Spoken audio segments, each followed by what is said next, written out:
안녕하세요, 여러분. 저는 올해 78살이 된 김영순이라고 합니다.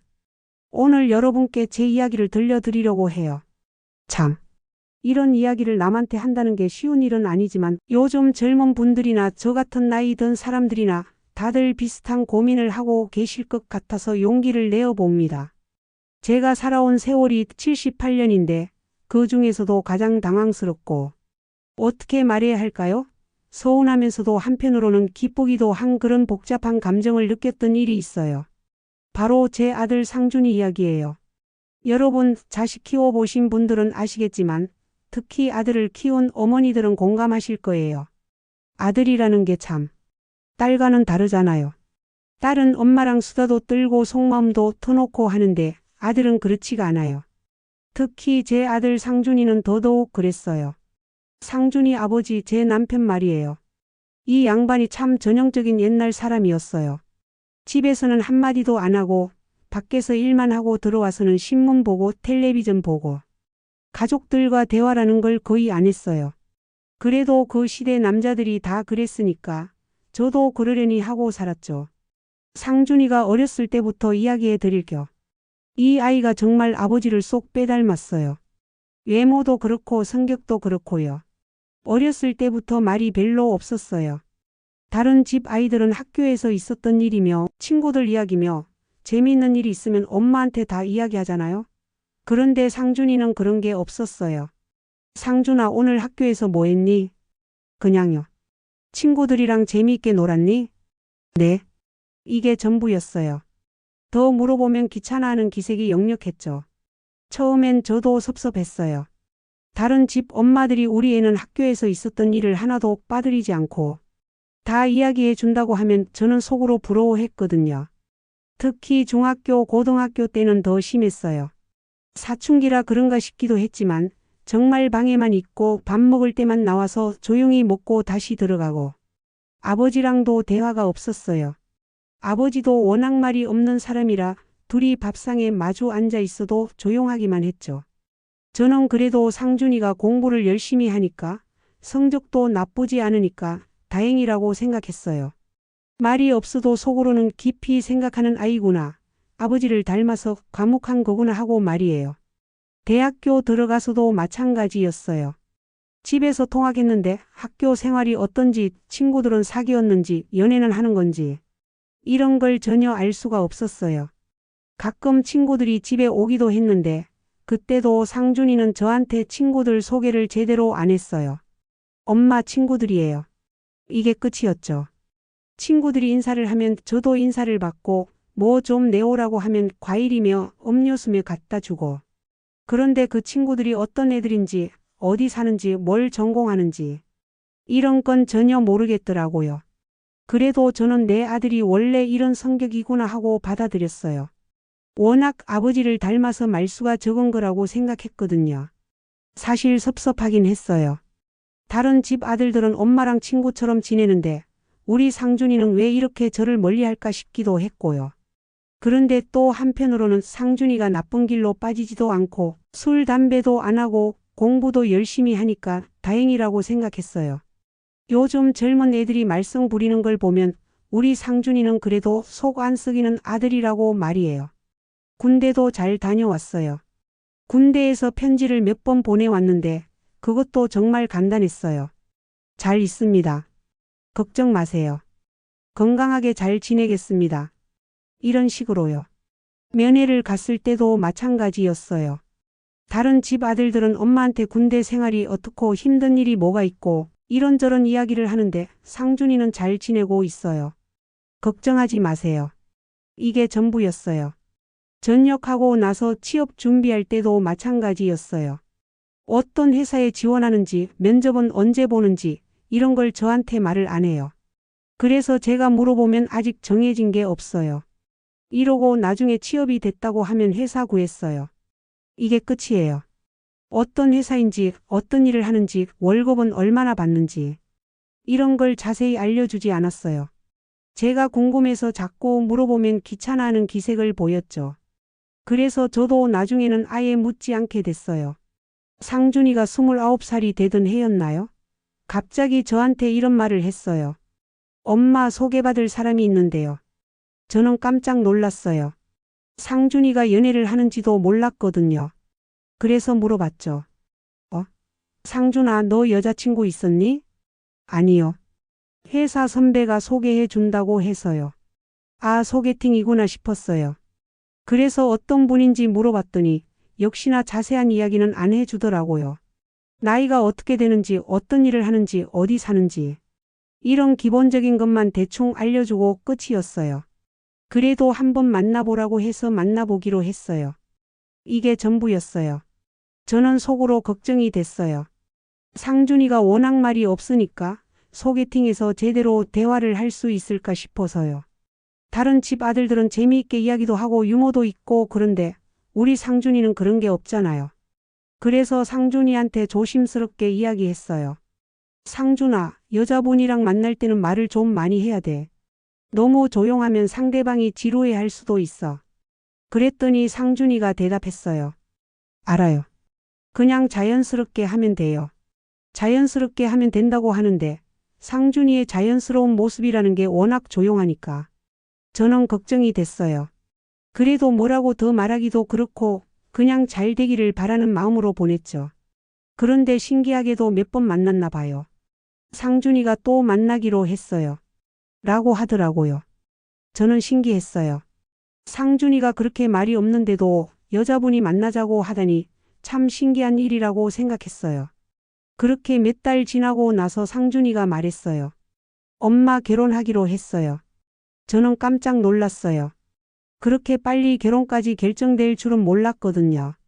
그래서 물어봤죠. 어머, 정말? 그쪽도 좋다고 해? 네. 서로 좋다고 해서요. 상준이가 서로 좋다고 하는 걸 들으니까 저도 기뻤어요. 그동안 상준이가 혼자 살면서 외롭지 않을까 걱정했었거든요. 말도 없고 친구도 많지 않은 것 같고. 그런데 이제 좋은 사람을 만나서 결혼한다니 정말 다행이라고 생각했어요. 그래서 여자분을 한번 만나보자고 했죠. 상준이가 데려왔는데 첫인상이 참 좋았어요. 단정하고 얌전해 보이고 예의도 바르고 저한테도 인사를 정중하게 하더라고요. 안녕하세요. 어머님, 처음 뵙겠습니다. 목소리도 조곤조곤하고 웃는 모습도 예뻤어요. 저는 속으로 우리 상준이가 좋은 사람 만났구나 하고 기뻤어요. 그런데 그날 식사를 하면서 보니까 참 신기한 일이 있었어요. 상준이가 평소보다 말을 많이 하는 거예요. 물론 여전히 많다고 할 수는 없지만 그래도 평소보다는 훨씬 대화를 많이 했어요. 미영 씨, 이거 드세요. 이 반찬이 맛있네요. 엄마가 요리를 잘하셔서 집밥이 맛있어요. 이런 식으로 말이에요. 저는 상준이도 좋아하는 사람 앞에서는 달라지는구나 하고 생각했어요.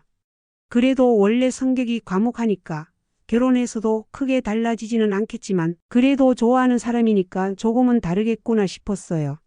결혼 준비하는 동안에도 상준이는 여전했어요. 제가 결혼 준비는 어떻게 돼가? 하고 물어보면 잘 되고 있어요. 라고만 하고 예식장은 어디로 정했니? 하면 아직 정하는 중이에요. 이런 식으로만 대답했어요. 그래도 미영이가 가끔 저한테 연락을 했어요. 예의 바르더라고요. 어머님 안녕하세요. 예식장 보러 가는데 시간 되시면 같이 보실래요? 이런 식으로요. 저는 정말 고마웠어요. 상준이는 저한테 이런 것도 잘 말하지 않는데 미영이가 챙겨주니까요. 드디어 결혼식이 끝나고 상준이와 미영이가 신혼집에서 살기 시작했어요. 저희 집에서 그리 멀지 않은 곳에 작은 아파트를 얻어서 살았죠. 처음에는 별다른 변화를 못 느꼈어요. 상준이가 일주일에 한 번 정도는 집에 왔는데 여전히 말이 없었거든요. 들어와서 저 왔어요. 인사하고 밥 먹고 조용히 있다가 가고 예전이랑 별반 다르지 않았어요. 미영이는 간호사라 교대 근무로 같이 오는 날은 많지 않고 아들 혼자 오는 날이 더 많았지요. 어느 날은 밥을 먹는 중에 핸드폰이 울렸어요. 상준이가 전화를 받는데 목소리 톤이 평소와 달랐어요. 여보? 응, 지금 엄마 집에 있어. 밥 먹고 있어. 여보라고 하는 상준이의 목소리가 어떻게 표현해야 할까요? 부드럽고 다정했어요. 제가 평생 들어본 상준이 목소리 중에 가장 따뜻한 목소리였어요. 응, 알겠어. 조금 있다가 갈게. 응, 나도 보고 싶어. 전화를 끊고 나서도 상준이 얼굴에 미소가 있었어요. 저는 그때 처음 알았어요. 상준이도 이런 표정을 지을 수 있구나 하고요. 그 이후로 조금씩 변화가 보였어요. 집에 올 때마다 미영이 이야기를 조금씩 하기 시작했어요. 물론 많이 하는 건 아니었지만 그래도 예전보다는 훨씬 많았어요. 미영이가 요리를 배우고 있다고 해요. 미영이가 감기에 걸렸어요. 미영이가 승진했어요. 이런 식으로요. 미영이 이야기를 할 때 상준이는 평소와 달랐어요. 표정도 밝아지고 목소리도 부드러워지고 저는 신기하면서도 기뻤어요. 상준이가 결혼해서 행복하구나 하고 생각했거든요. 그리고 또 다른 날에는 이런 일도 있었어요. 상준이가 집에 와서 갑자기 물어보더라고요. 엄마 무릎은 좀 어때요? 지난번에 아프다고 하셨는데 저는 깜짝 놀랐어요. 제가 무릎이 아프다고 한 게 한 달도 더 전 일이었거든요. 상준이가 그런 걸 기억하고 있다가 물어본다는 게 신기했어요. 상준아, 내가 그런 걸 기억하고 있었니? 미영이가 어머님 무릎 괜찮으시냐고 물어봤어요. 아, 미영이가 물어봐서 하는 말이구나 싶었어요. 그래도 고마웠어요. 미영이가 저를 신경 써주고 있다는 게요. 결혼한 지 6개월쯤 지났을 때였어요. 상준이가 미영이랑 같이 집에 온 적이 있었는데 그때 정말 충격적인 모습을 봤어요. 미영이가 화장실에 간 사이에 상준이가 미영이 컵에 물을 따라주더라고요. 그것도 찬물이 아니라 미지근한 물로요. 저한테는 평생 물 한 번 따라준 적이 없는 상준이가요. 미영이가 돌아와서 앉으니까 상준이가 말했어요. 물 여기 있어. 따뜻하게 해놨어. 그리고 미영이가 고마워 여보라고 하니까 상준이가 웃으면서 당연하지라고 대답하더라고요. 저는 그 장면을 보면서 정말 뭐라고 표현해야 할지 모를 감정을 느꼈어요. 기쁘기도 하고 서운하기도 하고 복잡했어요. 식사가 끝나고 설거지를 하려고 하니까 상준이가 일어나더라고요. 엄마 제가 할게요. 아니야 괜찮아. 아니에요. 미영이랑 같이 할게요. 엄마는 쉬세요. 그리고 정말로 미영이랑 같이 설거지를 했어요. 저는 거실에 앉아서 그 모습을 보는데 정말 신기했어요. 상준이가 설거지를 하면서 미영이랑 대화를 하는 거예요. 설거지 내가 할 테니까 너는 그릇만 닦아. 고마워. 그런데 여보 이 그릇 어떻게 닦는 거야? 이렇게. 아 조심해. 깨지기 쉬워. 이런 식으로 자연스럽게 대화를 나누면서 같이 일을 하더라고요. 저는 그 모습이 부럽기도 하고 신기하기도 했어요. 그런데 가장 충격적인 건 그 다음이었어요. 설거지를 다 끝내고 나서 상준이가 미영이한테 말했어요. 수고했어. 고마워. 그리고 미영의 어깨를 살짝 안아주더라고요. 저는 정말 눈을 비비고 다시 봤어요. 상준이가 누군가를 안아주는 모습을 본 게 언제였는지 기억도 안 났거든요. 후에도 비슷한 일들이 계속 일어났어요. 상준이가 집에 올 때마다 미영이에 대한 배려와 다정함을 보여주는 모습들. 저는 그럴 때마다 마음이 복잡해졌어요. 솔직히 말씀드리면 그 모습들을 볼 때마다 너무나 마음이 상했어요. 상준이가 미영이한테만 그렇게 다정하고 세심한 모습을 보이는 걸 보면서 저는 평생 상준이한테서 그런 대우를 받아본 적이 없었거든요. 그렇다고 상준이한테 직접 말을 할 수는 없었어요. 왜 엄마한테는 그렇게 안 해줬니? 또 이런 말을 어떻게 해요? 아들이 결혼해서 행복하게 사는데 그걸 시샘한다고 하면 얼마나 이상한 엄마예요. 그런데 마음속으로는 자꾸만 그런 생각이 들었어요. 그 긴 세월이 야속하게만 느껴졌어요. 상준이를 키우면서 얼마나 많은 정성을 쏟았는데 그럼에도 마음속에서 자꾸만 심술이 생기는 거예요. 이런 내 마음이 나쁘다는 건 알겠는데 어쩔 수가 없었어요. 상준이한테 배신감까지 느껴졌어요. 내가 이렇게 키웠는데 왜 나한테는 그런 모습을 보여주지 않았을까? 나도 그런 따뜻한 말 한마디, 다정한 행동 하나 받고 싶었는데. 그런데다가 집에서는 또 다른 스트레스가 있었어요. 제 남편 말이에요. 평생 가부장적이고 권위적이었던 남편이 더욱 싫어지기 시작했어요.